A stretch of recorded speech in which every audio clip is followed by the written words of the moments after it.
오늘 김민석 국무총리님 K 국정설명의 사회를 맡은 전라남도 경제부지사 강의원입니다. 반갑습니다.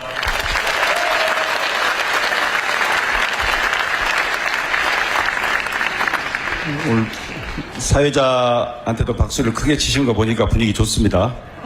네, 아마 주차 관계로 조금 입장이 늦어지시는 분도 계시는데요. 네, 오늘 주말인데 이렇게 많은 분들이 가득 채우셔서 고맙습니다. 우리 국민주권정부에서 우리 도민들 또 시민들 주중에 공장과 직장 회사에서 일하는 분들 참여를 못 하시기 때문에 총리님께서 주말에 가능하면 하시자 해서 했는데 괜찮습니까? 네. 오늘 K 국정설명회는 김민석 국무총리님이 국정 성과와 미래 방향을 국민 여러분에게 직접 설명드리는 전국 순회 행사입니다. 서울과 광주 그리고 인천, 민주평통 그리고 오늘 전남 앞으로 경기도까지 예고되고 있습니다. 앞으로 쭉 이어지실 것으로 보고 이 소통과 보고의 고속도로를 열어주고 계시는 총리님께 진심으로 감사를 드립니다. 오늘 이 전라남도에서 열리는 이번 설명회는 국정과 지역이 어떻게 함께 나아가야 하는지를 공유하고 전라남도가 국가 균형 성장 속에서 맡게 될 전라남도의 역할과 비전을 함께 고민하는 뜻깊은 시간이 되리라고 생각합니다. 대한민국의 AI 에너지 수도로 특히나 우리 이재명 국민주권정부의 중심에 서 있는 우리 전라남도에서 국정에 대한 이해를 넓히고 전남의 미래를 함께 그려보는 소중한 계기가 되기를 기대합니다. 오늘 이 행사는 KTV 유튜브 채널에서 생중계되고 있습니다. 그것은 먼저 공지드립니다. 많은 분들이 오실 텐데 먼저 양해해 주신다면 기념 촬영부터 하려고 하는데요. 우리 언론에서도 꼭 좀 부탁을 하고 그래서요. 그래서 모두 한번 자리에서 일어나 주시면 고맙겠습니다. 그리고 우리 앞줄에 계시는 총리님, 우리 김영록 지사님, 김태균 도의 의장님, 또 오늘 우리 지역에 우리 박지원 의원님을 비롯해서 국회의원님들, 시장군수협의 회장님, 김성 회장님이시죠. 또 시군 의회 협의회장님, 또 우리 청년대표 미리 좀 공지를 드렸었는데요. 앞쪽에 설치된 조형물 뒤로 좀 가까이 서주시면 고맙겠습니다. 네. 가운데 통로를 어떻게 될 겁니까? 이쪽에. 네, 우리 언론인들께서 좀 양해를 구하시는데요. 가운데 통로로도 좀 이렇게 함께 해주시면 고맙겠다고 그러십니다. 네. 네. 오늘 우리 지역 의원님들이 대부분 오셨어요. 우리 박지원 의원님, 신정훈 의원님, 김원희 의원님, 문금주 의원님, 조계훈 의원님, 권향엽 의원님, 김문수 의원님, 또 멀리서 우리 서미화 의원님도 함께 오셨습니다. 보니까 오늘 전국구 행사입니다. 우리 경기 시흥의 문정복 의원님도 오셨고요. 손 한번 흔들어 주십시오. 어제 오마이TV에서도 뵀는데요. 그 다음에 우리 부천의 이건태 의원님도 오셨고요. 네. 전주의 이성윤 의원님도 오셨고, 또 보니까 부산에서도 오셨는데, 부산 수영의 우리 유동철 지역위원장도 함께 하신 것 같습니다. 네. 네. 고맙습니다. 자, 모두 정면 봐주시고, 시나리오에 구호를 하나 하자고 했는데, 송년이니까 한번 해보겠습니다. 이제 표정이 어둡습니다. 밝게 한번 해보겠습니다. 요새 대통령님이 이제 업무 보고 받으시는 거 보면서 이거 나라 제대로 가고 있구나 이런 생각이 드시죠? 그래서 제가 국민주권정부 하면 최고다 이렇게 한번 해보겠습니다. 자, 국민주권정부 한 번 더 해보겠습니다. 그래도 여기가 전라남도 아닙니까? 변방 전남이 이제 대한민국 중심으로 등장하고 있습니다. 우리 전남의 대표적인 구호입니다. 오케이 지금은 하면 전남시대 한번 해주십시오. 오케이 지금은 한 번만 더 하겠습니다. 오늘 국정 설명에 오신 그래서 총리님 한번 이름을 한번 크게 외쳐주셔야죠. 좋아하시진 않으실 텐데 사회자 직권으로 하겠습니다. 자, 오케이 지금은 그러면 김민석으로 한번 하겠습니다. 자, 오케이 지금은 네, 고맙습니다.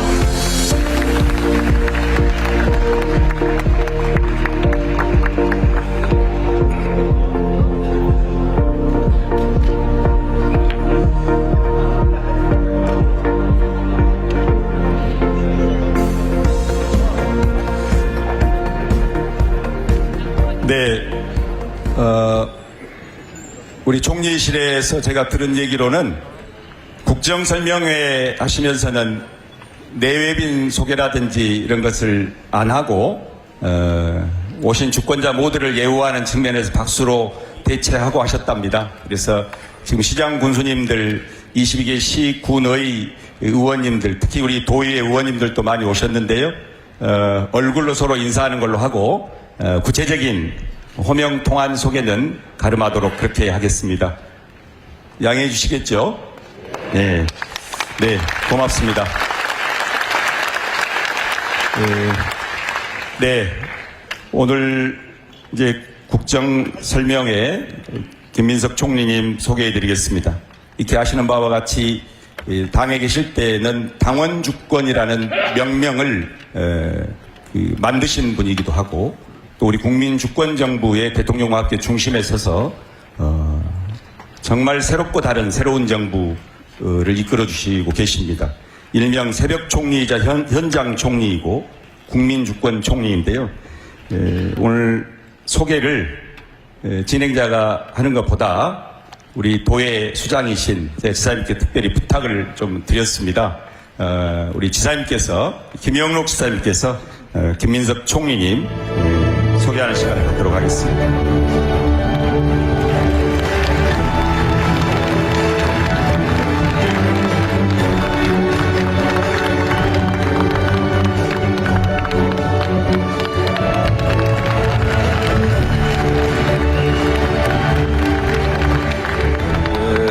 K1은 김민석 총리님이시고 저는 K 한 10 정도 됩니다. 사랑하는 우리 도민 여러분 그리고 내외기민 여러분 이렇게 뵙게 돼서 대단히 반갑습니다.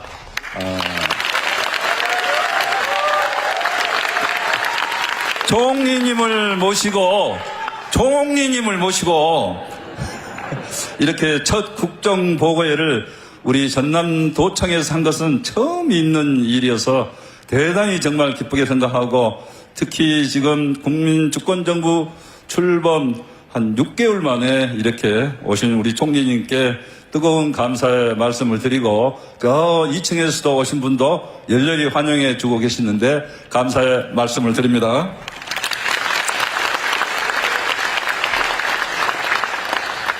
오늘 여러분의 뜨거운 열기를 보니까 국민주권정부에 대한 기대와 함께 총리님의 뜨거운 인기를 다시 한번 실감을 하게 됐습니다. 요즘 김민석 총리님 호남에서 뜨고 있다고 이렇게 많이들 말씀하시는데요.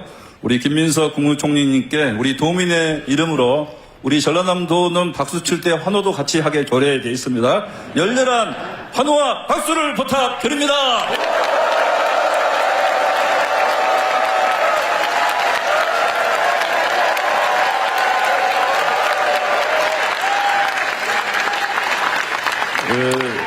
총리님 역대 지금 이렇게 큰 환호 소리를 들어본 적이 처음입니다.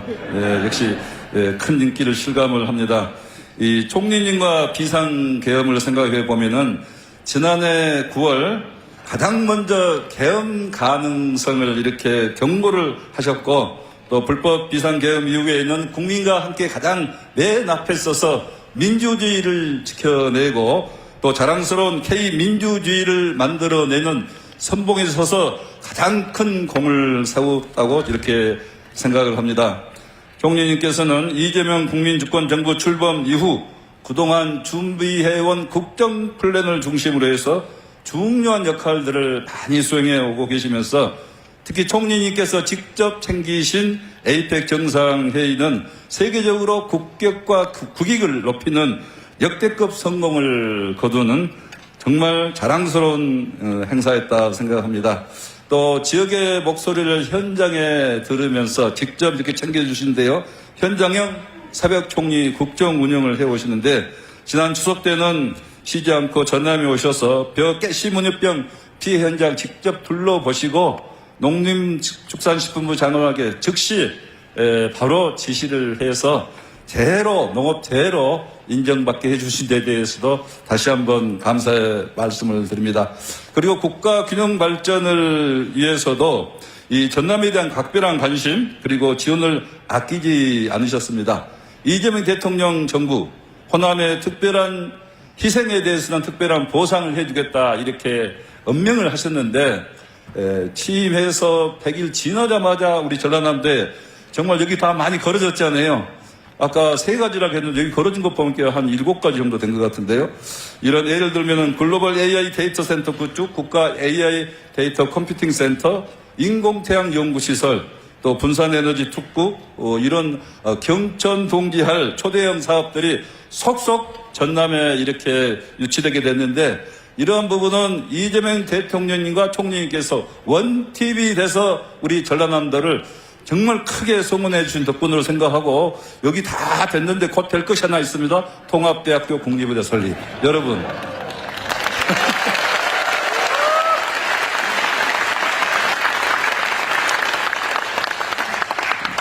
그리고 우리 총리님은 어머님의 애가가 진도인 전남의 손자로서 또 김대중 대통령님을 옆에서 가까이에서 보좌하면서 정치의 길을 함께 했던 각별한 인연이 있습니다. 그래서 오늘 총리님 이 국정 설명회를 김대중 강당에서 모시게 된 것도 정말 뜻이 깊다 생각을 하고요.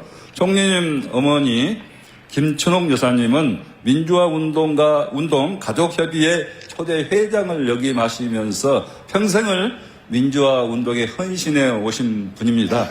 그 어머니의 그 아드님이시다 이렇게 생각이 됩니다. 그리고 저는 총리님께서 18년간의 정치 공백기 중에 쓰셨던 태수일기라는 이 책을 읽고 큰 감명을 받았는데요. 태수는 조용히 물러나서 내공을 기르고 자신을 닦는다 그런 뜻인데요.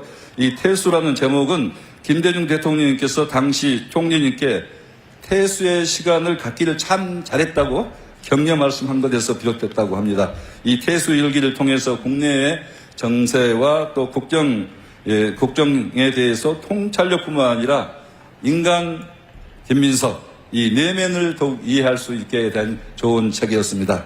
이런 태수 시간들이 있었기에 큰 국가적 고난을 가장 앞장서서 몸으로 해결하시고 국민주권정부 새벽 총리로 오직 국민들만을 위해서 헌신하고 계십니다. 여러분 바쁜 국정 일정 중에도 이렇게 전라남도를 찾아주신 김민석 새벽 총리님을 뜨거운 박수로 다시 한번 앞으로 소개합니다.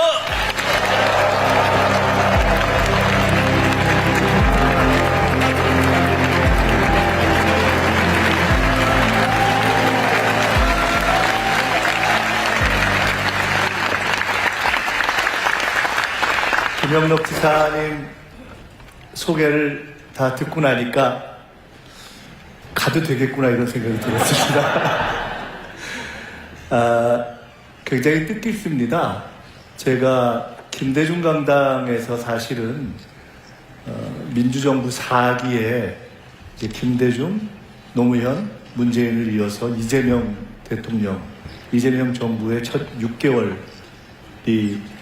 이제 지나가는 시점에 국정보고회를 하게 된다는 것이 가슴이 떨릴 만큼 사실은 뭉클합니다.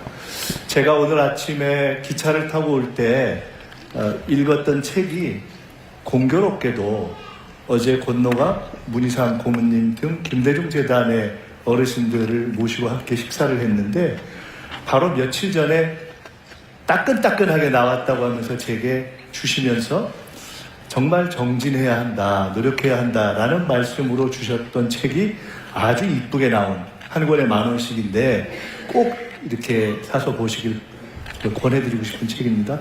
김대중 어록집이라는 책이 새로 나왔습니다. 근데 제가 첫 페이지, 둘째 페이지를 읽고 잠시 덮어놓고 생각을 이렇게 했습니다. 굉장히 가슴에 와닿는, 평소에도 늘 가슴을 울리는 내용들인데, 우리가 사랑하고 존경했던 김대중 대통령이 첫째는 정말 쉬지 말고 공부해야 한다라는 말씀, 그리고 이 국민을 하늘같이 섬겨야 한다는 그 내용으로 시작하는 어록집을 이렇게 읽으면서 저는 스스로 여기 우리 존경하는 영원한 청년 박지원 우리 의원님이 계시지만, 박지원 의원님처럼 저도 스스로를 김대중 사람이다 이렇게 생각하면서 30대 김대중 대통령님께서 대통령이실 때 현직 대통령과 총재를 겸하실 때 총재 비서실장으로 정치를 배우면서 지금까지 오는, 그래서 저의 정체성으로 삼고 있는데, 김대중 강당에서 이렇게 말씀을 드릴 기회를 얻게 되니까 참으로 뭉클하다라는 말씀을 드리고 싶습니다. 게다가 기억하실지 모르겠습니다만은 제가 당에 있을 때 계엄이 나기 전에 전당대회를 하면서 수석 최고위원이 됐는데, 그때 많은 사람들이 저게 무슨 귀신 신하라 까먹는 소리냐라고 의아해할 때 제가 우리는 집권을 준비해야 한다라는 얘기를 했던 기억이 납니다. 제가 집권 플랜 본부의 본부장이 되겠다라는 이야기를 했고, 그때 김대중과 이재명을 잇는 다리가 되겠다라는 각오를 말씀드렸었는데, 저는 요새 제가 존경하는 김대중 대통령이 있었다면 요새는 하루하루 일상 속에서 보고 배우는 이재명 대통령님을 모시고 정치를 하고 있습니다. 우리가 4기에 걸친 대통령을 만들어냈는데, 김대중 대통령님이 참으로 항공모함 같은 분이었다면 노무현 대통령님은 활화산 같은 분이었고, 문재인 대통령님께서는 참으로 이렇게 은은한 바다 같은 분이셨다면, 이재명 대통령님이 아마 전략과 디테일, 정책에 있어서는 가장 사실은 깊이 아는 분이 아닐까. 그래서 저도 비교적 정치를 일찍 시작해서 이렇게 쭉 해왔습니다만은, 저도 비교적 공부를 열심히 하는 정치인 중에 한 사람이다 라고 생각을 하고 있습니다만은, 요새 업무 보고 보시잖아요. 재밌죠? 하는 사람은 괴롭습니다. 옆에 있는 사람은 아주 힘듭니다. 이 만만치 않은 수업 강도와 긴장감에서 업무 보고를 이렇게 하는데 순간순간 정말 많이 배웁니다. 그래서 그렇게 배울 점이 많은 대통령을 모시고 6개월간 이렇게 지내온 국정을 보고드리게 되었다는 것이 너무 좋고요. 오늘 국정보고회를 하게 된 것은 이제 한 번쯤 정리해서 그것을 이렇게 나누고 더 크게 도와주십시오 하는 말씀을 드릴 때가 되었다라는 생각이 듭니다. 그래서 시작한 국정보고회입니다.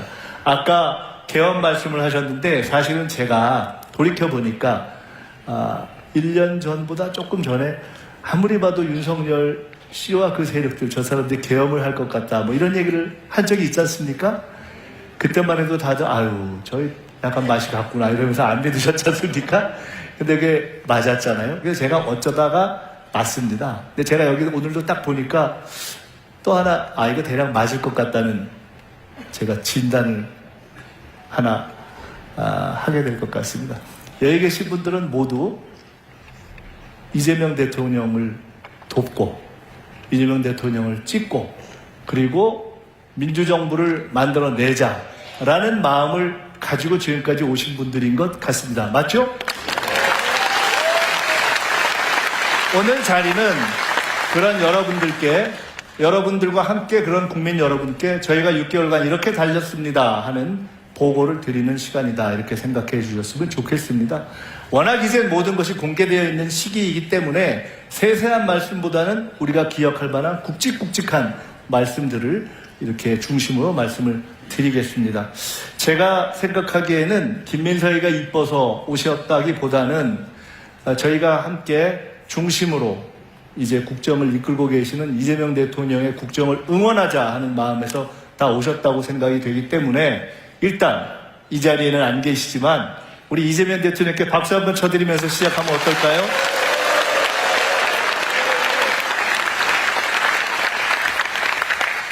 우선 간단하게 이야기를 시작하기 전에 그냥 몇 가지 수치를 살펴보겠습니다. 성장률, 경제가 어떻게 돼가느냐? 여러분, 이게 제로, 그러니까 0입니다. 이 밑으로 가면 마이너스죠. 이 마이너스를 완전히 바닥을 기었던 시기가 윤석열 시기입니다.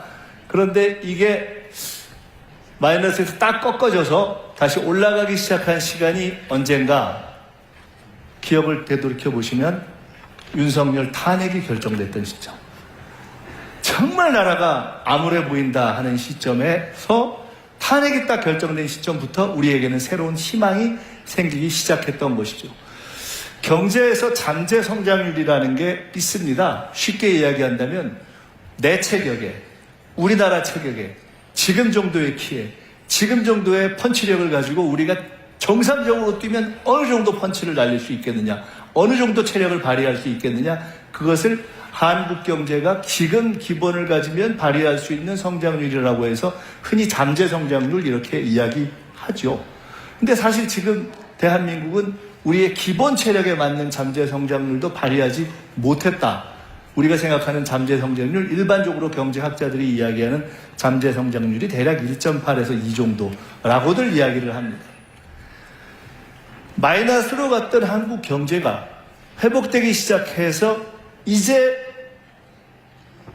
경제학자들이 혹은 한은에서 혹은 IMF에서 분석하고 전망하기를 내년에는 1.8, 이제 우리는 우리 키와 우리 체격과 우리 체중에 맞는 정도로 뛸 수 있는 정도로 회복될 것 같다.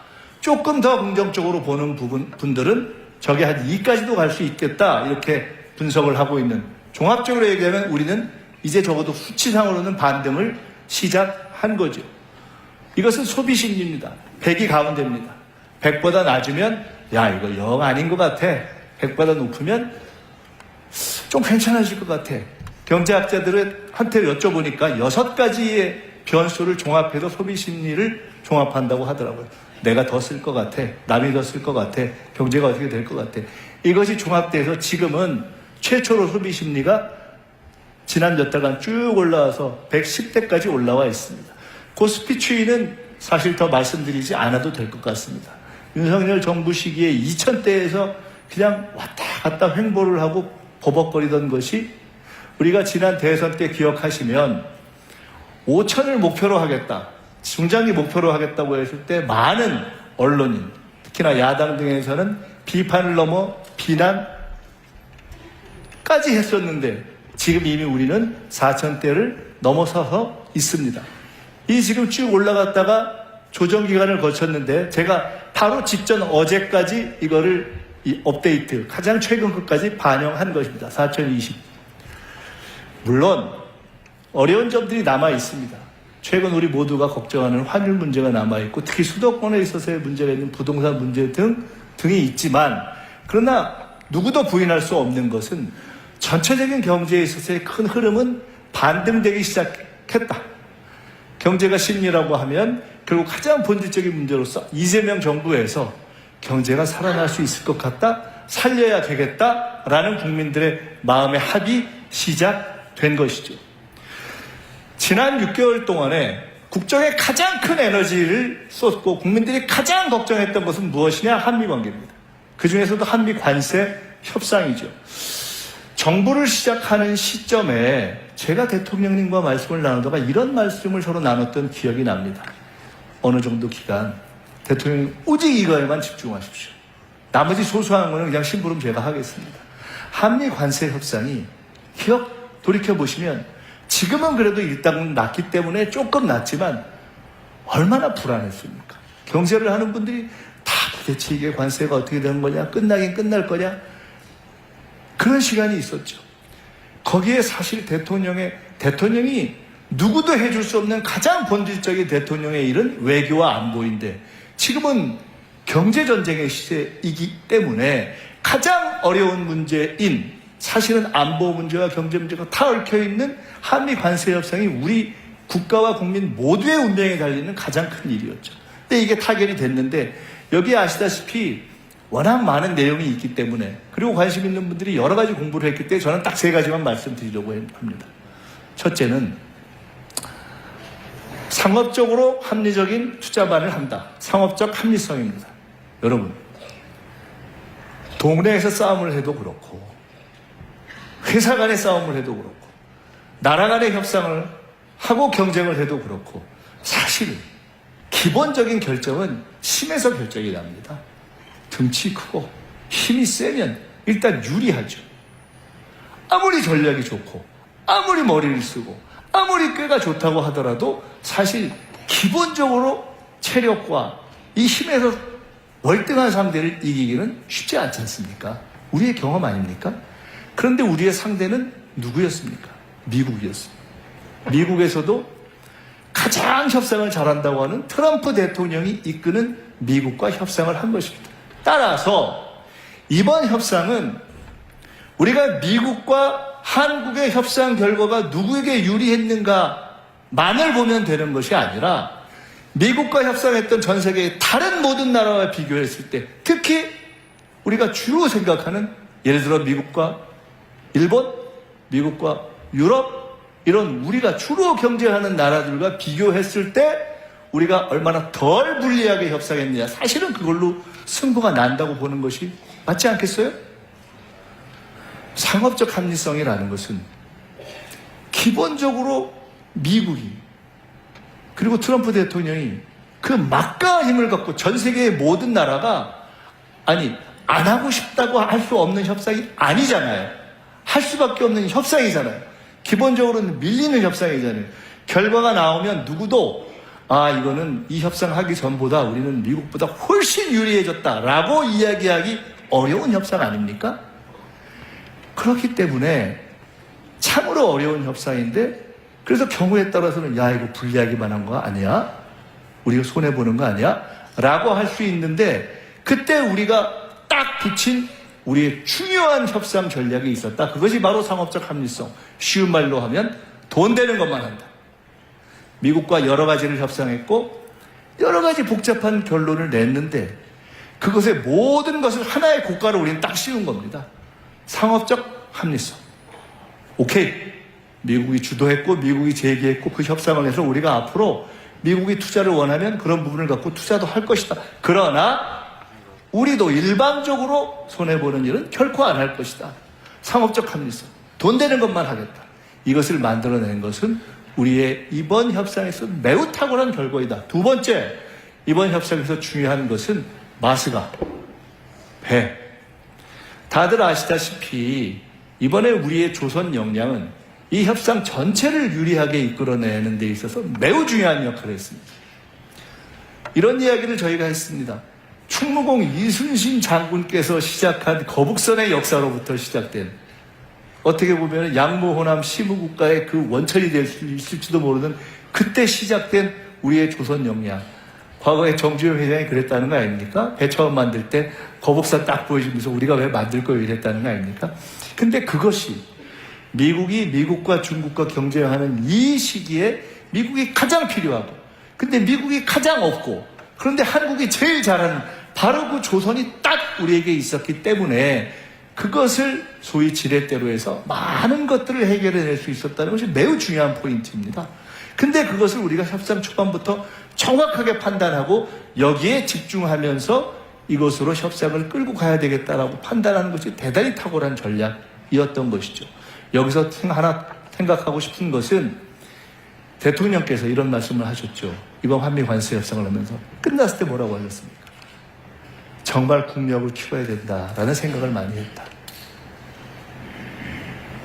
이제 한미 관세 협상이 끝나고 앞으로 우리가 여러 가지 일들을 해나가는 데 있어서 앞으로는 미국이든 유럽이든 일본이든 중국이든 어느 나라와 우리가 어떤 상황에서 어떠한 협상을 하더라도 반드시 우리가 우위를 점할 수 있는 강력한 그런 경쟁력을 가질 수 있는 우리만의 전략적인 무기를 갈고 닦아야 한다.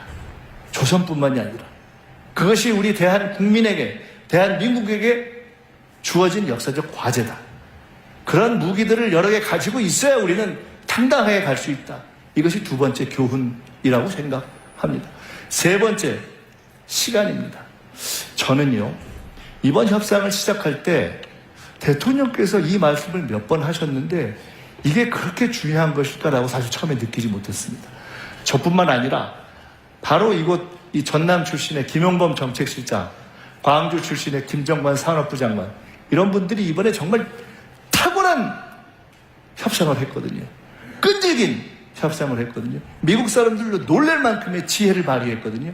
근데 그분들이 다 하나같이 하는 얘기가 있습니다. 대통령이 처음 시작할 때 결코 시간에 쫓기지 말아라.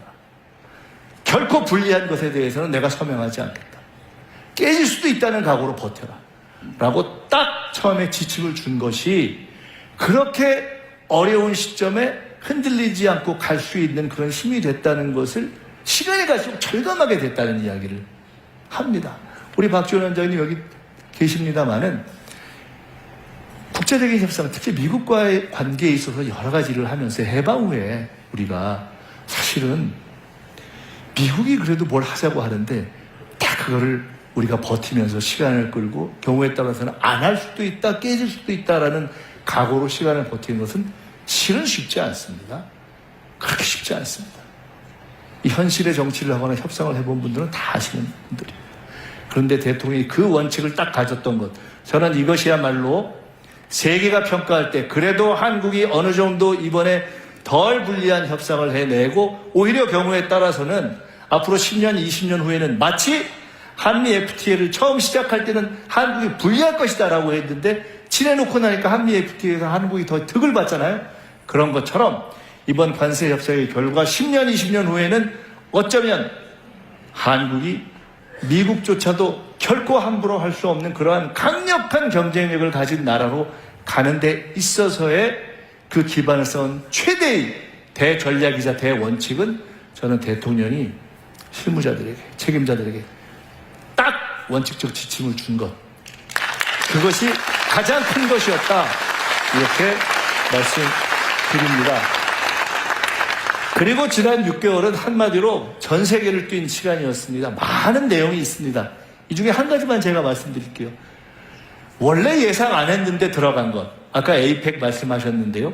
사실 에이펙이요, 제가 대선 때 집권플랜 본부장이라는 걸 내서 앞으로 집권을 하면 100일을 어떻게 하냐 뭐 이런 계획을 좀 짜고 했었는데, 그때 사실 대선에서 승리하기 전에 제일 걱정했던 것 중에 하나가 에이펙입니다. 엉망될 것 같더라고요.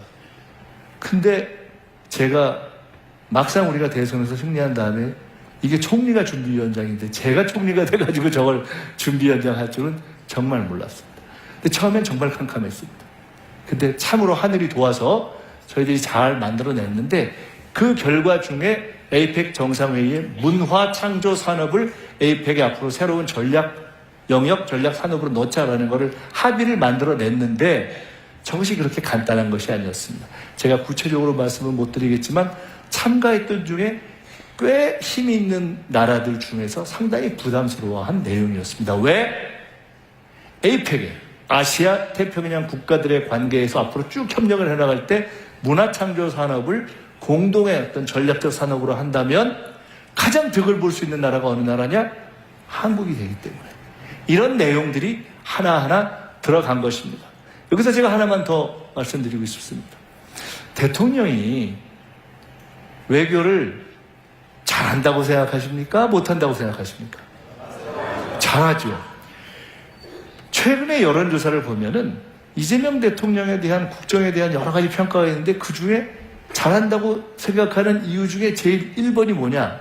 외교를 잘한다예요. 근데 이게 너무 이상한 거예요. 이재명 대통령께서 김대중 대통령님처럼 민주화운동을 하다가 망명을 해서 미국이나 일본에서 상당 기간을 계시면서 그렇게 이렇게 외교적 훈련을 한 그런 분이 아니잖아요. 누구처럼 외국에 유학 가서 막 한 유학파도 아니잖아요. 뭐 평소에 외교관계위원회에서 뭐 외교를 오래 갈고 닦은 분도 아니잖아요. 근데 왜 이재명 대통령이 외교를 잘하시지? 저는 사실 잘할 줄 알았습니다. 왜? 당에 계신 분들은 혹시 기억하실지 모르겠어요. 우리가 예상치 못했던 계엄이 일어나고 그래서 대선이 시작되기 전에 그냥 일상 시기에 당시 당 대표였던 이재명 대표께서 거의 매주 빼놓지 않은 일정이 하나 있었습니다. 그게 뭐였냐? 서울에 있는 주한 외국 대사들과의 만남이었습니다. 그걸 쭉 지속적으로 했어요. 저는 그때 이분이 준비를 하고 계시구나 이렇게 느꼈습니다. 그냥 흔히 얘기하는 그냥 정치인들, 정치 지도자들, 당대표들이 그냥 의례적으로도 가끔 만나기도 하는 미국, 일본, 중국, 러시아 그런 4강 대사뿐만이 아니라 유럽이나 또는 아프리카나 이런 다양한 국가의 대사들을 지속적으로 만나시는 걸 제가 보면서 준비를 하고 계시구나 이렇게 생각을 했습니다. 준비를 한 것. 그 바탕에는 국가와 국민을 위해서 국정을 맡겠다는 의지도 있었고 책임감도 있었고 그러한 바탕들이 다 쌓여서 저는 지난 6개월 사실 계엄 직후 6월 4일에 우리가 대통령 선거 끝나고 나서 불과 열흘이 되기 전에 첫 해외 정상 외교 활동이 시작됐습니다. 근데 그러고 6개월을 정말 정신없이 달려온 겁니다. 정신없이 달려서 이제 한 12월 중순쯤 돼서 이제 조금 끝나고 일단 외교 끝나고 호흡 조금 가다듬고 숨 좀 돌릴 수 있나 했더니 바로 또 업무 보고를 해가지고 우리를 또 피곤하게 하는 이런 대통령. 그래도 6개월 동안 열심히 했다 이렇게 인정하실 수 있죠? 좀 쪼개서 이제 한번 보겠습니다. 제가 얼마 전에 대통령님하고 같이 있는 자리에서 이렇게 말씀드렸습니다. 장르를 하나 만드셨어요. 무슨 장르에서 넷플릭스보다 재밌는 정치 다큐를 하나 만드셨다고. 완전히 떴다고. 이게 이제는 재미를 넘어서 이제는 교육의 단계까지로 가고 있다고. 여러분, 지금 우리가 국민주권 정부, 또 당에 이재명 대통령 계실 때는 당원주권 정당을 시작하시고, 근데 대통령께서 가장 많이 하시는 말씀이 결국 정치는 국민이 한다. 이것은 우리가 오늘 이 자리에 있는 김대중 대통령께서 하셨던 결국 국민이 하늘이다와 똑같은 것입니다. 이 국민주권의 실험이 시작된 겁니다. 국무회의가 열리고 타운홀 미팅이 열리고 업무보고가 열리고 이에 대해서 이렇게 표하는 분도 있고 저렇게 표하는 분도 있지만 분명한 것이 있습니다. 이제는 국정은 열렸습니다. 이 열린 방향은 결코 뒤로 가지 않을 것입니다. 더 많이 열릴 것입니다. 이제는 대통령이 회의를 열었고 총리실도 필요한 부분의 회의를 국민에게 공개할 수 있는 것을 열 준비를 하자고 저희는 준비를 하고 있고 각 정부 부처에도 이제는 국민의 관심이 있는 내용들에 대해서 열면서 가자라고 말씀을 하고 있습니다. 이제는 이 방향으로 가야 하고 또 하나 분명한 것은 저는 지금 우리 모두가 주인공이 돼서 함께 만들어내고 있는 이러한 새로운 민주주의적 실험은 전 세계로부터 혹은 AI 시대 혹은 민주주의 시대 그러면서 한편으로는 민주주의의 위기로 지금 평가되고 있는 이 시기에 세계가 평가할 수 있는 새로운 민주주의 시대의 문을 우리가 열고 있는 것이다. 그리고 그것이 K민주주의이고 김대중 대통령께서 과거 싱가포르의 이광열 수상하고 논쟁을 한 적이 있었습니다. 아시아에선 민주주의가 안 된다. 근데 김대중 대통령 무슨 소리냐. 우리가 민주주의의 전통이 있고 이런 민주주의를 선도할 수 있다. 저는 확신합니다.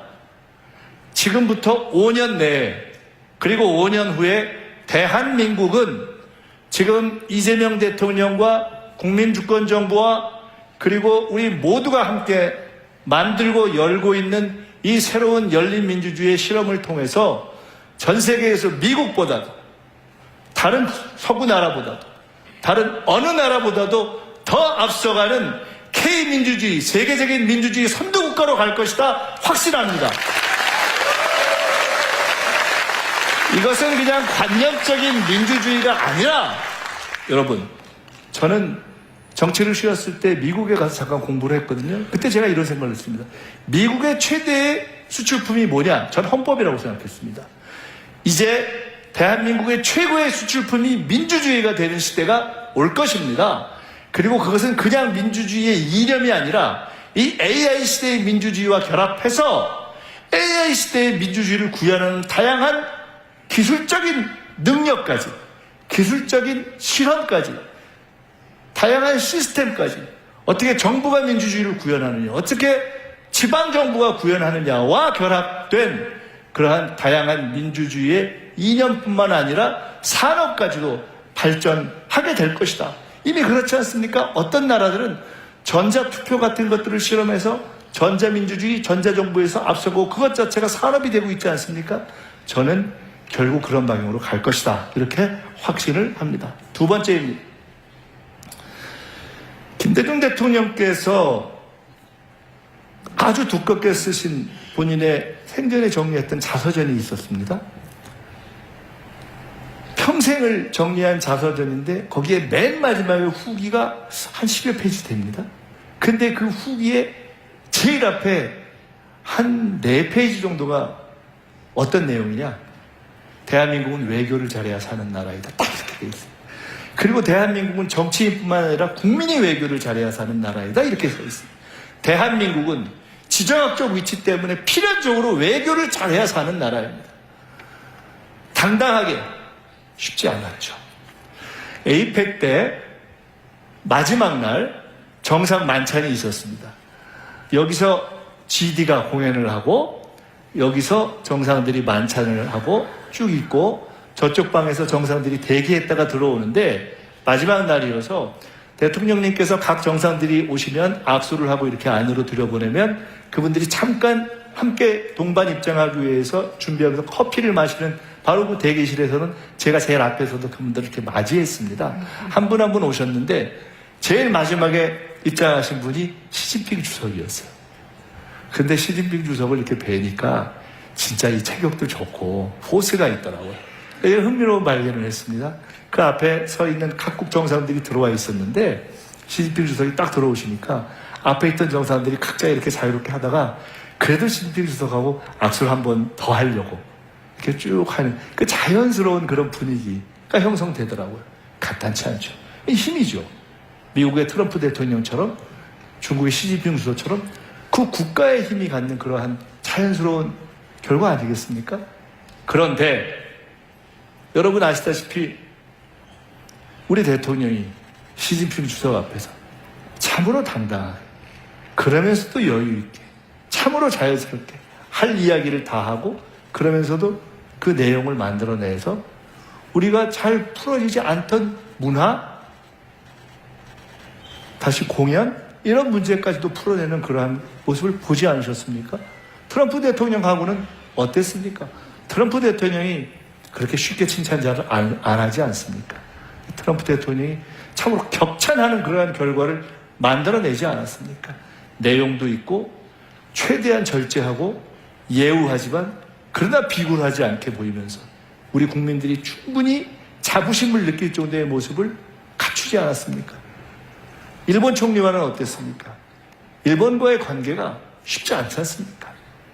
그런데 이재명 대통령이 처음으로 보수 대통령들도 그렇게 안 했는데 미국 가기 전에 일본부터 가서 일본 총리 만나고 미국 대통령 만나고 그러면서 한미일 관계를 싹 풀어버리지 않았습니까?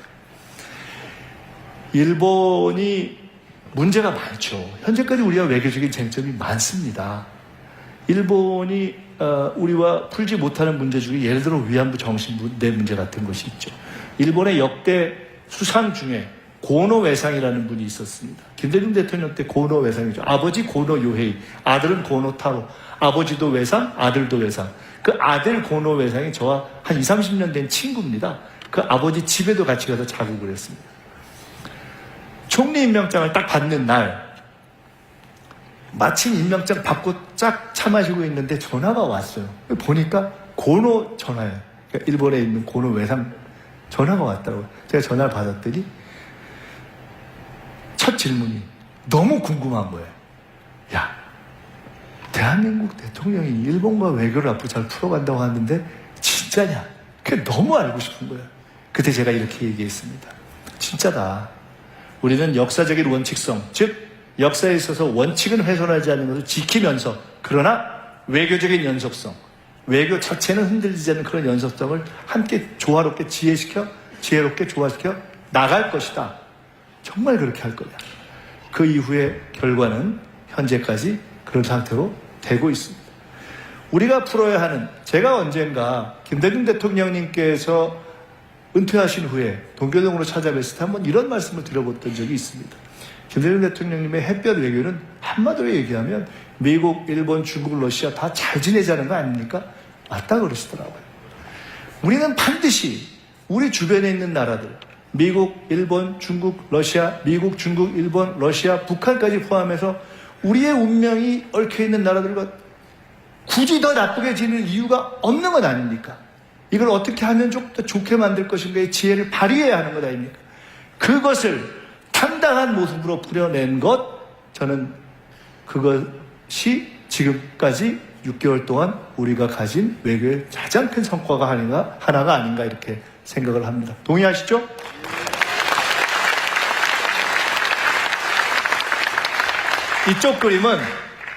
이쪽 그림은 대기업 CEO들, 아마 여기가 제가 한화의 회장님 같습니다. 여긴 이재용 회장님, 여기는 그 젠슨왕하고 그 셋이 모였을 때 가장 젊다고 하는 우리 정의전 회장, 또 롯데 신동물 회장, 이런 대기업 회장들이시고, 저쪽은 민주노총, 한국노총, 그리고 우리 노동부 장관 사진입니다. 경제를 저렇게 우리가 풀어왔죠.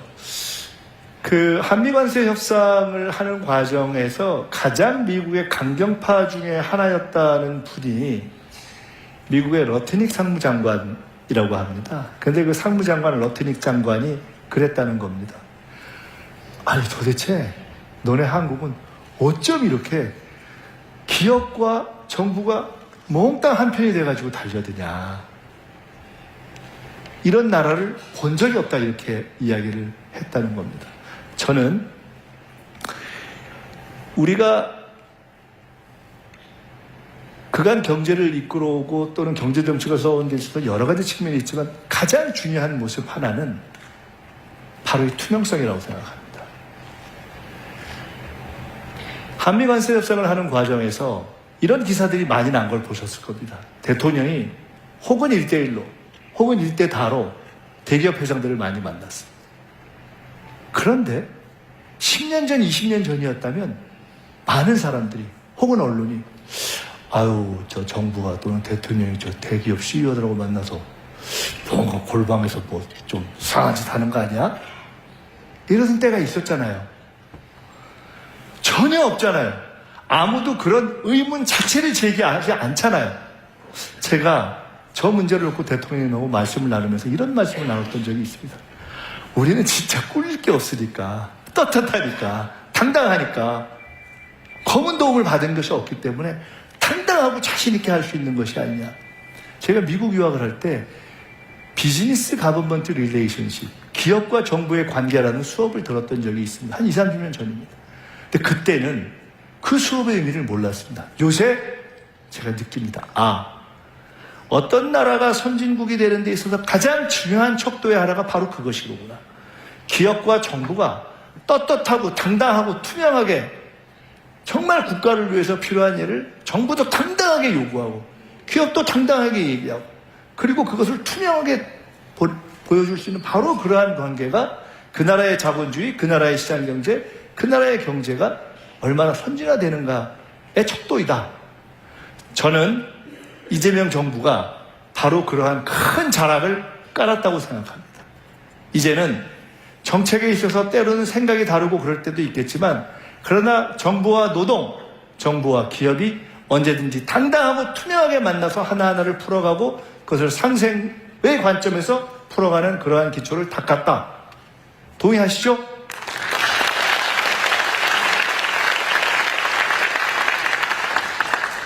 그렇게 해서 우리는 미래를 준비해가고 있습니다. 제가 당에 있을 때 대선을 준비하면서 ABCD 그때 제가 만들었던 조어 중에 하나입니다.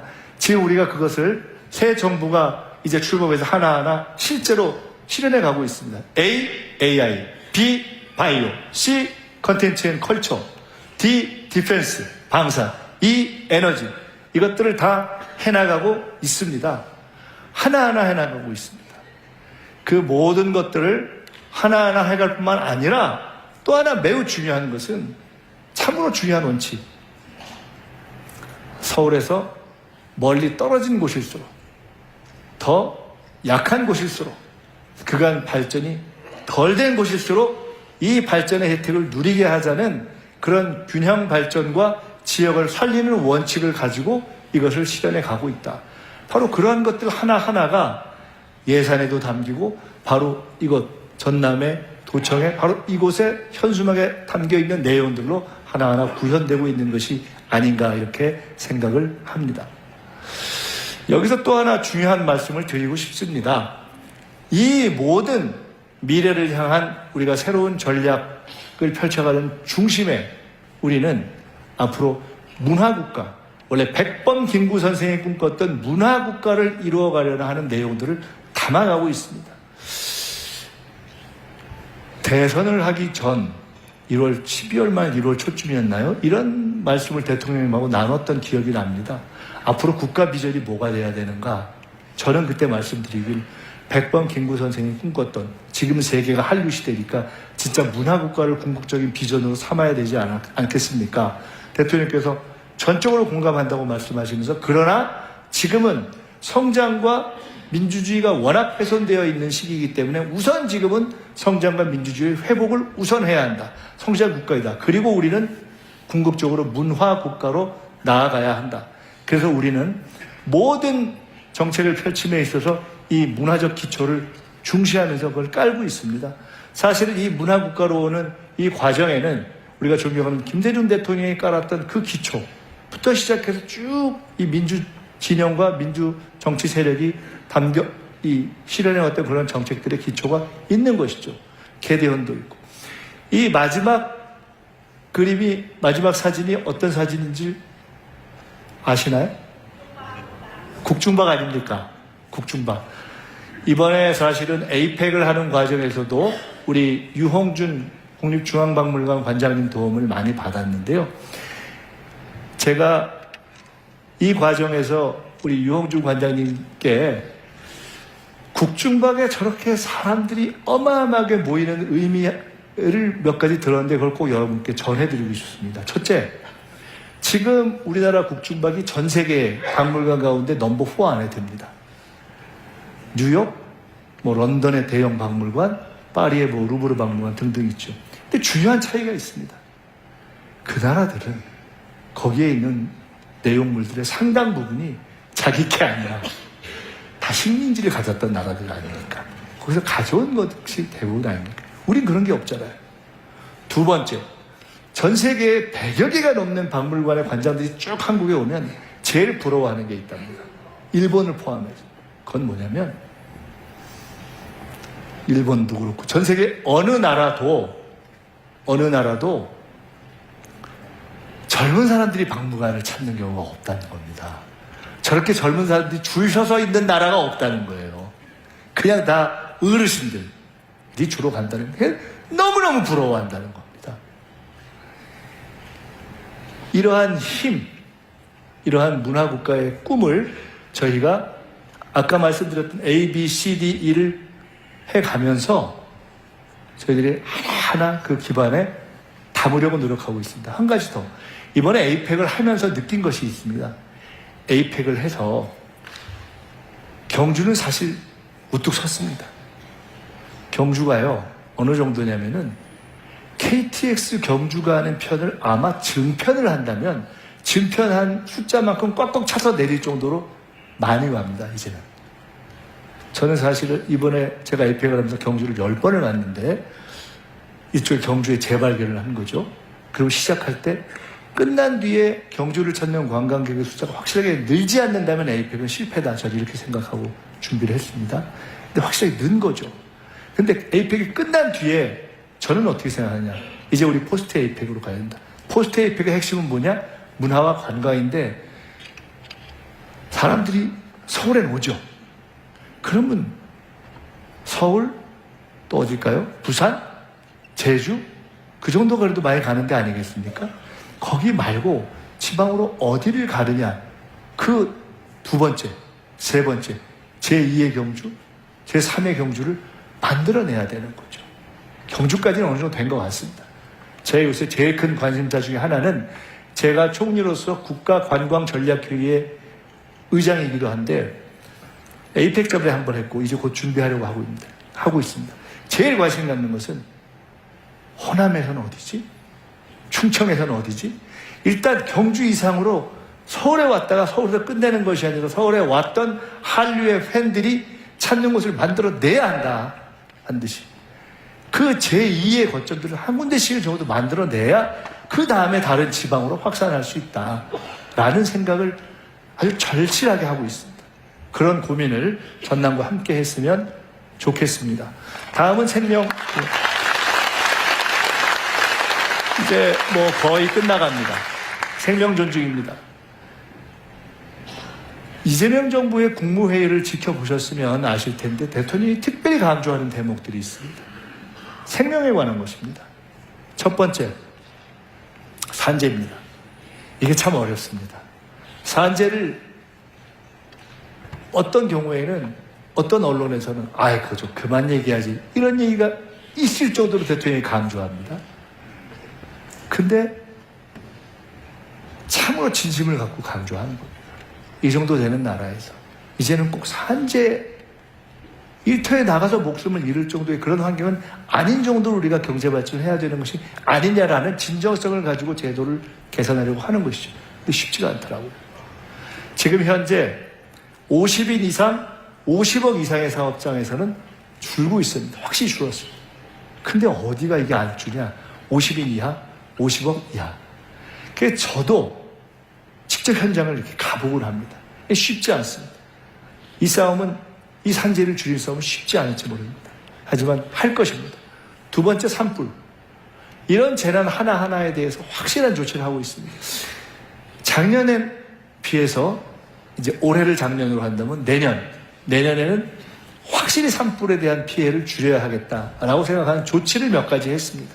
가령 헬기가 딱 산불 나면 떠서 물을 뿌려서 불을 끄는 진화의 시간을 줄이기 위해서 일단 군 헬기를 포함해서 산불 진화에 사용되는 헬기의 숫자를 확실하게 늘리고 더 중요한 것은 일단 불이 시작되면 뜨게 했습니다. 가다가 돌아오는 한이 있더라도 30분을 줄인 겁니다. 세 번째는 자살입니다. 자살이 한 해에 지금 약 15,000 정도. 너무 많은 거죠. OECD에 들어있는 국가로서 너무 부끄러운 숫자입니다. 이 부분이 사실은 정책을 해보신 분들은 아시겠지만 가장 많은 돈을 쓰고 가장 많이 얘기하는데 가장 해결 안 되는 몇 가지를 꼽아보라면 자살, 아마 출생률을 높이는 문제, 뭐 이런 정도 등등이 아닐까 싶습니다. 근데 이것이 지금까지 상당히 많은 노력을 하고 예산 투입도 됐었는데 잘 진전이 안 되고 있는데 이 부분을 반드시 해결하자고 해서 총실 산하에 따로 자살 관련한 대책 본부까지 만들었습니다. 이런 부분을 해 나가겠습니다. 새 정부가 출범한 것만으로 그래도 우리는 비교적 평온한 일상을 찾았습니다. 더 이상 오물풍선이 날아다니고 확성기로 그에 대응하는 그러한 것은 우리가 선제적 조치를 통해서 막았습니다. 최근에는 알고 보니 무려 1년 전부터 사실상 이쪽에서 윤석열 세력이 먼저 도발한 것 아니냐라는 증언까지도 나오고 있는 상황입니다. 쉽지는 않습니다. 북한의 핵에 대한 개발을 바로 멈추게 하는 것도 쉽지 않고 북한이 아예 우리는 두 국가다, 그냥 원수다 라고 이야기하고 그것을 이론으로 만들고 있는 상황을 되돌리는 것도 쉽지 않고, 그러나 여러분이 업무 보고에서도 보셨듯이 저희들이 포기하지 않고 그 노력을 할 것이고, 적어도 더 이상 불필요하고 무리하고 어리석은 갈등을 만드는 일은 안 하는 쪽으로 확실하게 정책을 바꿔서 지난 6개월 동안 그 이전에 오물풍선과 확성기가 날아다니던 그런 상황은 일단 스톱시켰다. 이 스톱시키기 위해서 우리가 꾸준히 노력을 더해가겠다. 그리고 이 노력을 더해가는 데 있어서는 정부를 믿고 정부의 평화를 위한 노력을 함께 쭉 이어나갈 수 있도록 버텨주시는 국민의 지지가 매우 중요하다 하는 말씀을 특별히 부탁을 드리고 싶습니다. 제가 지금까지는 비교적 우리 이렇게 하고 있어요. 앞으로 괜찮을 거예요. 전망도 괜찮을 것 같습니다. 라는 얘기를 중심으로 드렸습니다. 그러나 저희가 꼭 그렇게 낙관적으로만 보고 있는 것은 아닙니다. 쉽지 않은 일들이 있습니다. 당장 경제에 있어서도 아까 말씀드렸던 그러한 환율이니 부동산이니 이런 등등이 있고요. 그래 당장 전남 지역에도 지역 자체에 있어서 지역을 이끌어왔던 경제, 지역뿐만 아니라 나라를 이끌어왔던 경제 자체가 흔들리는, 해당 산업이 흔들리는 그러한 어려움이 있는 곳이 있습니다. 제가 여러 가지 어려운 것 중에 하나만 예를 그냥 들었습니다. 한류가 세계에서 정말 지금 근사하다라고 하고 있는데 막상 뚜껑을 잘 열어보면 이거 외화 내빈이네 하는 그러한 대목들이 있습니다. 이게 지금 뭐냐면 우리가 만든 드라마 제작 편수입니다. 올해 84편, 10년 전인 2015년에 84편, 2022년에 141편. 똑같은 84편이 올해 10년 전이지만 지금의 84편과 10년 전 84편은 전혀 다릅니다. 왜? 10년 전에는 상승할 때의 84편이요.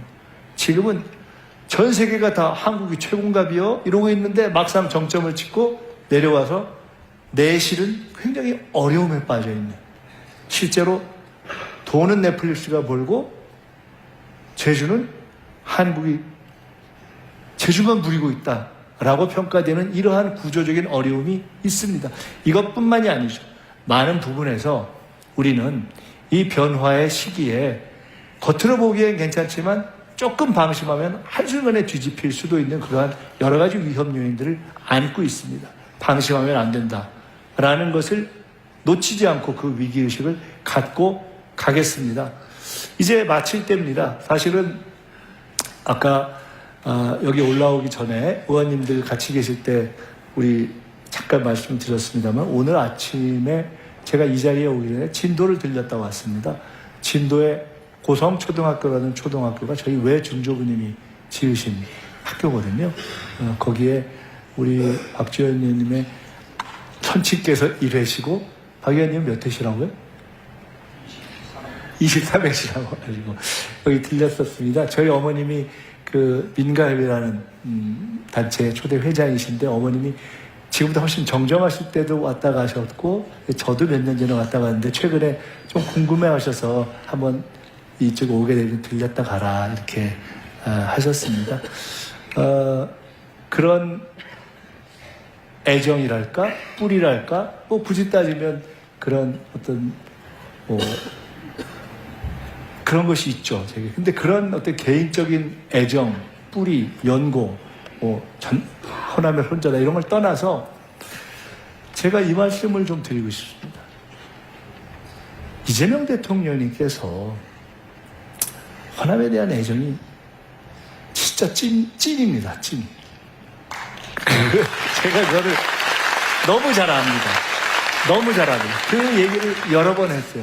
대한민국의 어디에라고 대통령이 애정이 없겠습니까? 많은.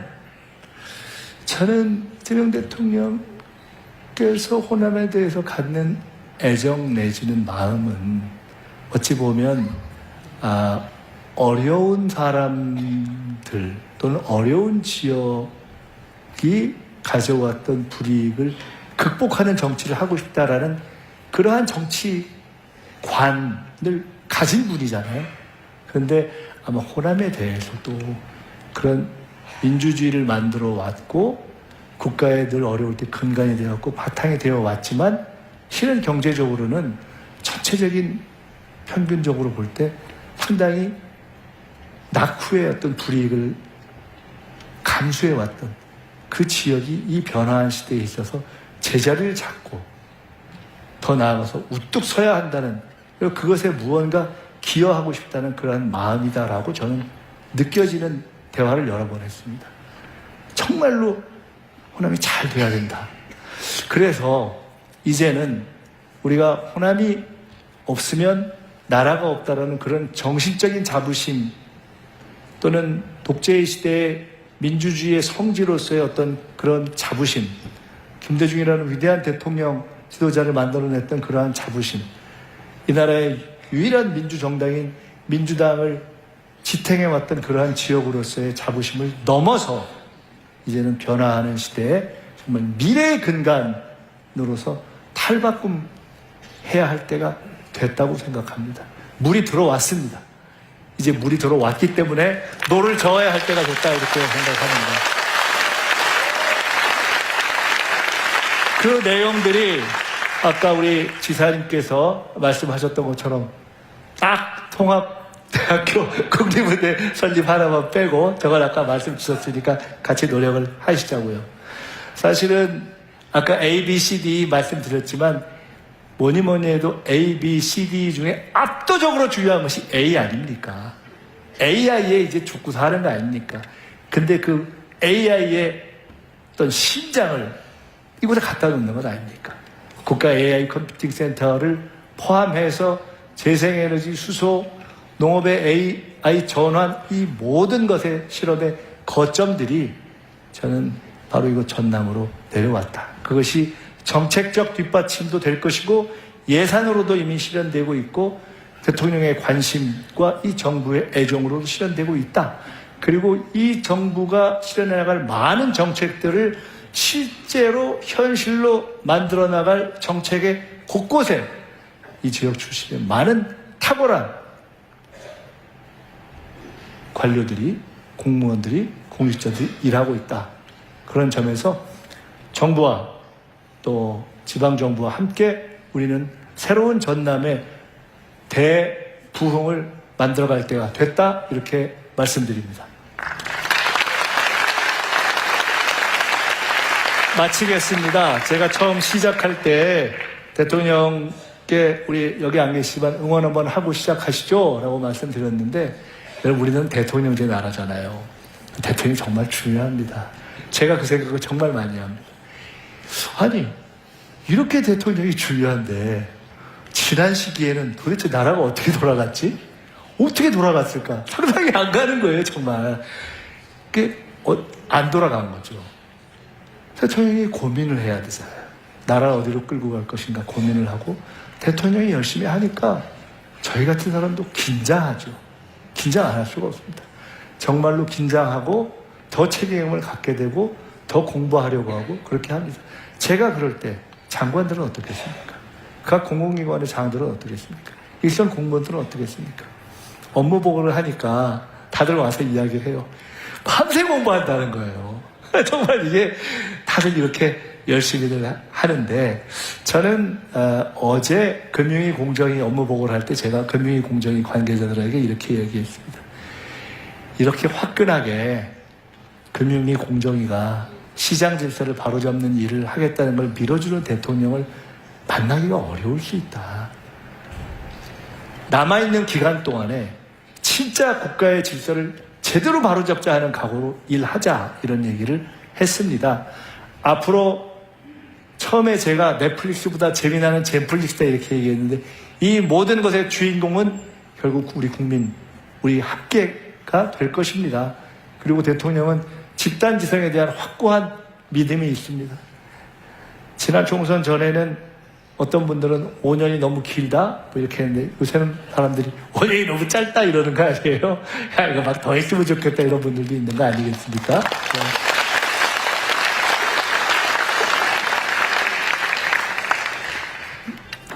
이재명 대통령과 함께 참으로 열심히 하겠습니다.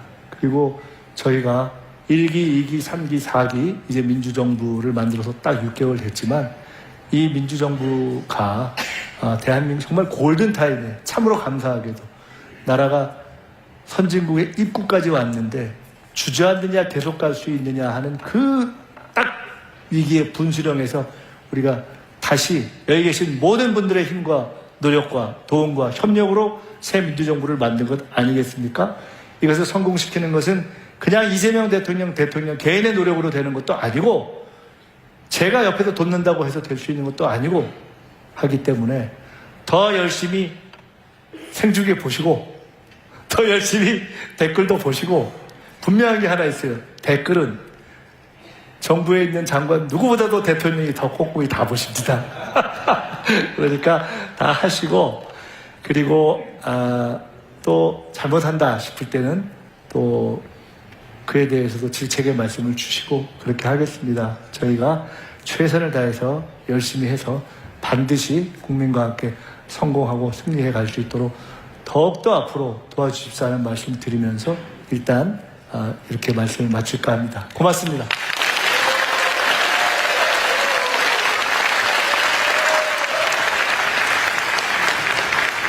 아니, 앉으세요. 왜 그러세요? 앉으시고요.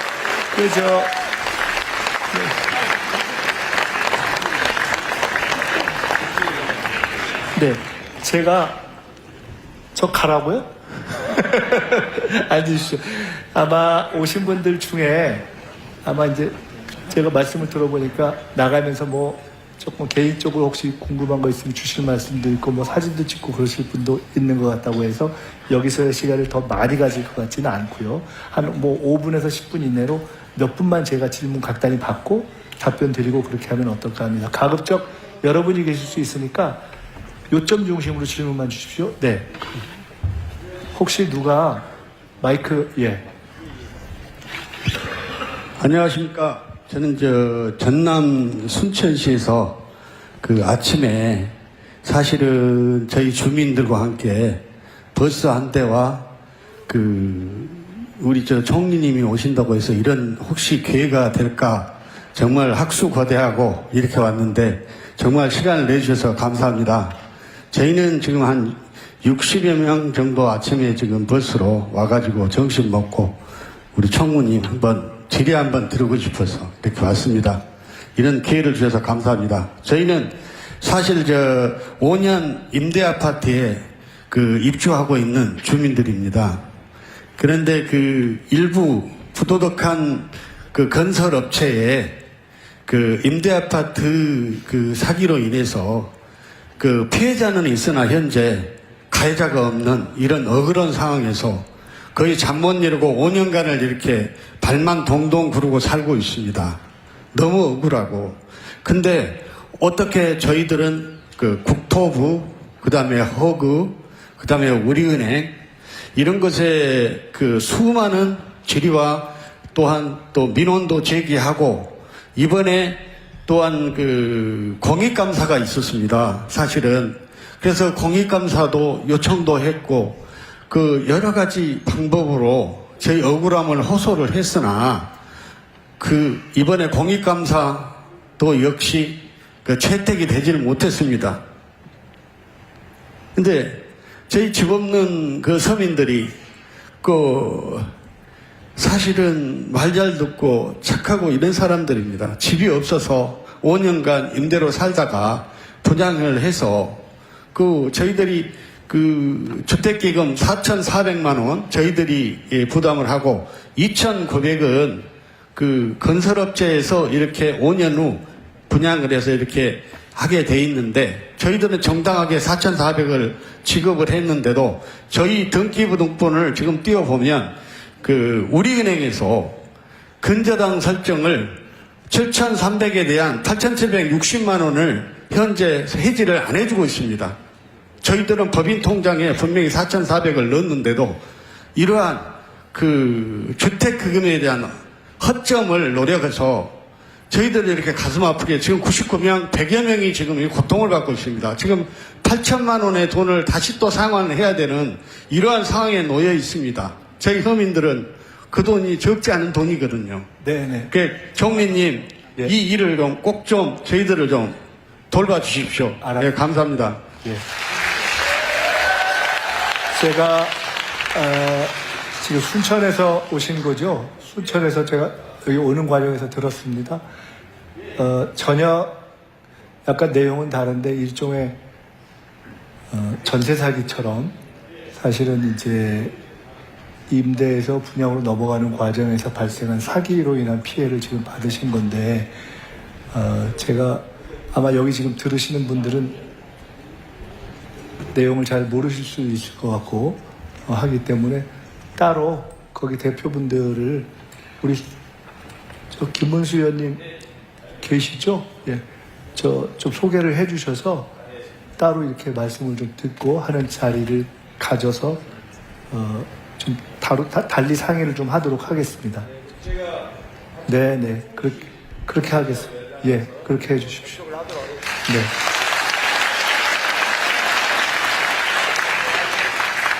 이렇게 하시면 어떨까요? 여기 꽤 많이들 계셔서 나가는 과정에서 또 뭐 인사도 하시고 해야 되니까 지금 손든 분 한 서너 분 되시는 것 같습니다. 간단하게 하시면 한꺼번에 제가 모아서 답변 드리겠습니다.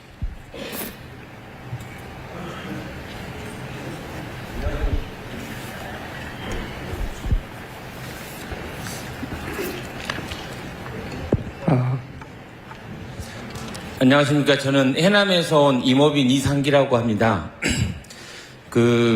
국민의 정부고, 국민주권 정부인데, 지금 5국 3특 정책이나 아니면은 지방 분권 강화를 위해서 우리 임업인들이 조림이나 쑥갓고기 하는 예산을 지방으로 밀어내고 있습니다.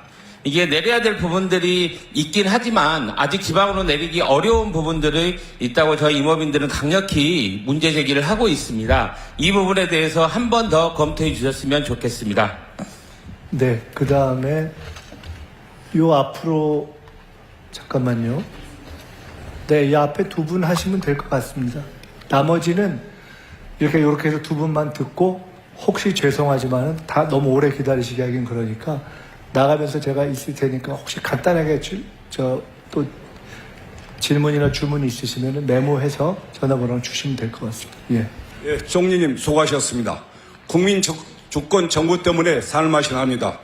저는 15개 전라남도 농업인 단체 상생과 신속한 정보국회를 위해 함께한 전라남도 농업인 단체 연합회 상임대표 최원섭입니다. 먼저 지난 10월에 총리님께서 직접 저희 지역을 방문해 폐허깨식물병 폐해 현장을 직접 찾아주셨고 이 문제에 대해 정말 깊이 감사드립니다. 총리님 덕분에 농업 제로 인정을 받을 수 있었습니다. 우리 농민들은 정말 정부가 우리 편이라구나 이런 생각을 감히 해봅니다. 오늘 총리님께 저희가 현장에서 느끼는 우리 농어촌 현실은 지방 소멸이라는 무거운 중책을 갖고 있습니다. 전남은 22개 시군정 20곳이 소멸 위험적으로 돼가고 있습니다. 일할 사람은 적고 시설은 낡아가는데 기후변화까지 겹쳐서 더욱더 어렵습니다. 이 위기를 극복하고 전남이 다시 할 일을 찾을 수 있도록 농협이랑 수협 본사가 반드시 전남으로 내려와야 한다고 생각합니다. 총리님도 아시다시피 전남은 전국에서 농수산물을 가장 많이 생산하고 주요 농업기관이 모여있어 기반을 충분히 갖추고 있습니다. 이 점을 헤아려서 총리님께서는 이번에 큰 선물을 주시고 하시면 좋겠습니다. 고맙습니다. 여기 한 분만 더 하고 마치면 될 것 같습니다. 예. 아까 여기 한 분 더 드신 거 아닌가요? 된 건가요? 아, 됐어요. 그러면 이제 마무리할까요? 이쪽에는 없으시죠? 네, 여기 그럼 두 분이, 네, 여기 두 분까지만 하겠습니다. 안녕하십니까. 총리님, 귀한 시간 주셔서 감사합니다. 저는 영암군에서 온 두 아들을 키우는 이택림입니다. 총리님께서 최근에 아동수당 대상을 만 8세에서 만 13세로 확대해 주신다고 해주셔서 너무 기뻤고 반가웠습니다. 다만 아동수당이 월 10만 원이다 보니까 돌봄비나 교육비 부담을 덜기에는 좀 부정한 게 현실인 것 같습니다. 저희 전남에서는 올해부터 출생기본소득을 월 20만 원씩 18세까지 주고 있는데 이 좋은 제도를 국가적인 제도로 정책을 해주시면 어떨까 하는 생각에 건의를 드리고 싶었습니다. 감사합니다.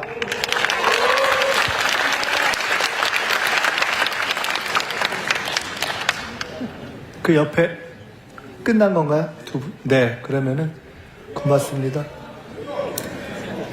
네, 이제 다른 분들은 나가면서 저랑 개인적으로 말씀 주시죠. 네. 우선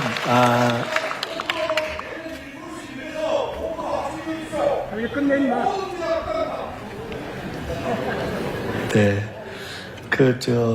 우선 순천은 아까 말씀드렸던 대로 김문수 의원님 통해서 제가 따로 총실에서 뵙도록 하겠습니다. 임업에 대한 아까 말씀 주신 것은 제가 잠깐 말씀드려서 사실 구체적으로 정확하게 어떤 내용인지 잘 모르겠어요. 조금 정리해서 나중에 나갈 때 연락해서 좀 자세히 말씀 주셨으면 좋겠습니다.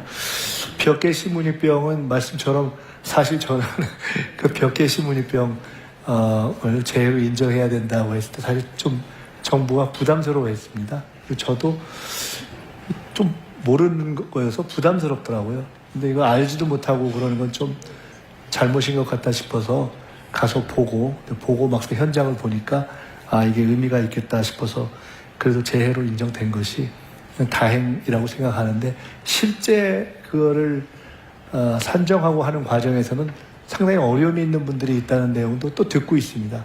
그래서 앞으로 하여간 현장을 중시하면서 더 이렇게 문제를 하나하나 해결해 가겠다는 말씀을 드리고요. 지금 농협 수협 말씀하셨는데 지금 최근에 충남 대전 그 통합 문제도 최근에 이제 아주 급물살을 타고 논의가 확산되고 있는데 그런 논의가 나오는 큰 배경 중에 하나 대통령께서도 그 문제에 대해 상당히 확고한 생각을 갖고 계신데 이게 수도권 서울의 부동산 문제도 그렇고 이게 지금 이런 방식으로 가서 도저히 문제가 해결될 수 없다는 생각을 강하게 갖게 됩니다. 균형 발전의 문제, 지방을 살리는 문제 등등에 있어서 그러한 연장선 위에서 그런 어떤 충남 대전의 통합 이런 문제도 나오는 것이다 하는 말씀을 별도로 설명을 드리면서 이후에 2차 공공기관 등등의 이전 문제를 저희들이 적극적으로 검토를 할 것입니다. 그때 주신 말씀들을 포함해서 저희들이 함께 국회도 있고 당도 있으니까 의논해 가도록 하겠습니다. 끝으로 그 주신 말씀 중에 출생기본소득을 이렇게 전국적인 것으로 확산시켜 가자 하는 것에 대해서는 당연히 그런 생각을 가지고 있고요. 그렇게 할 수 있도록 여러 가지 지금 실험을 하고 확대를 하는데 저희들이 최대한도로 그 속도감 있게 그걸 늘려나가서 이렇게 늘리다 보면 그것이 전체적인 국가 정책으로까지 발전할 수 있지 않겠는가 이렇게 생각을 합니다. 그 질문 주시고 답변 드리는 시간이 조금 짧아서 아쉽긴 하지만 아까 말씀처럼 제가 나가서 인사드릴 때 혹시 좀 개별적으로 전달하시고 싶은 말씀이 있으면 그렇게 듣도록 하겠습니다. 오늘 제가 드렸던 말씀을 한마디로 종합하면 이겁니다. 여러분이 도와주셔서 그래도 새로운 민주정부, 4기 민주정부, 국민주권정부가 출범할 수 있었습니다. 그리고 지난 6개월 정말 숨가쁘게 달려왔습니다. 부족한 점 있지만 그래도 큰 어려움 몇 가지를 해결해 내오고 있습니다. 더 열심히 하겠습니다. 그러나 그것은 대통령 혼자만의 힘으로 되지 않습니다. 지금까지 그랬듯이 더 단단하게, 더 힘있게, 더 따뜻하게 대통령과 정부를 일할 수 있도록 도와주십시오 하는 말씀을 드리겠습니다. 감사합니다.